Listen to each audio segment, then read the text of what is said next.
ناظم آباد کی سڑکوں سے جب گزرتے ہیں تو گویا یادوں کے دریچے کھل جاتے ہیں، پرانی یادوں کی ٹھنڈی ہوائیں چلنا شروع ہو جاتی ہیں اور دماغ پہ اسکرین تن جاتی ہے جس پہ رنگ برنگی فلمیں چلنا شروع ہو جاتی ہیں۔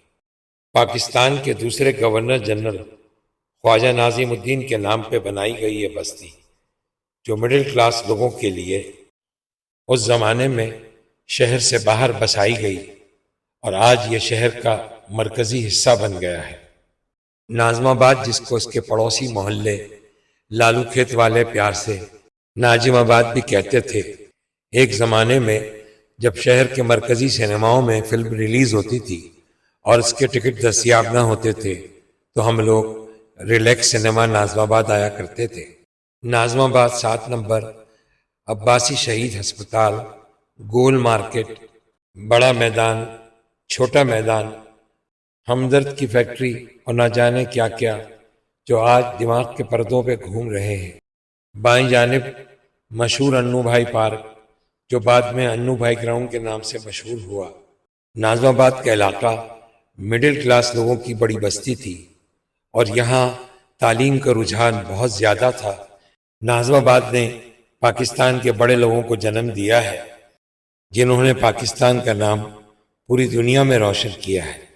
ناظم آباد کی جان، ناظم آباد چورنگی، جس کو آج رضویہ سوسائٹی کی چورنگی بھی کہا جاتا ہے، اب اوور ہیڈ برج کی وجہ سے یہ ختم ہو چکی ہے۔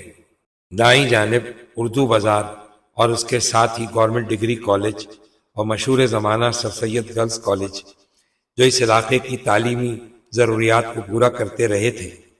ہماری دائیں جانب رضویہ مارکیٹ ہے اور اس کے ساتھ ہی مشہور زمانہ ملا احمد حلوائی ہے۔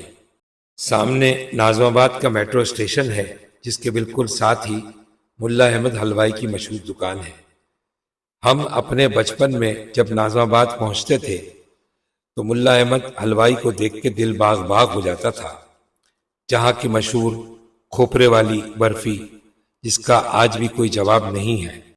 سامنے رضویہ مارکیٹ، جو خواتین کی شاپنگ کا ہمیشہ سے بڑا مرکز رہا ہے، اور اس کے ساتھ ہی رضویہ سوسائٹی کے سامنے روڈ پار کر کے سر سید کالج کا مین دروازہ، ملا احمد حلوائی کے ساتھ مشہور حلوہ پوری کی دکان، جہاں اتوار کی صبح لوگ لائن لگا کے ناشتہ خریدتے تھے۔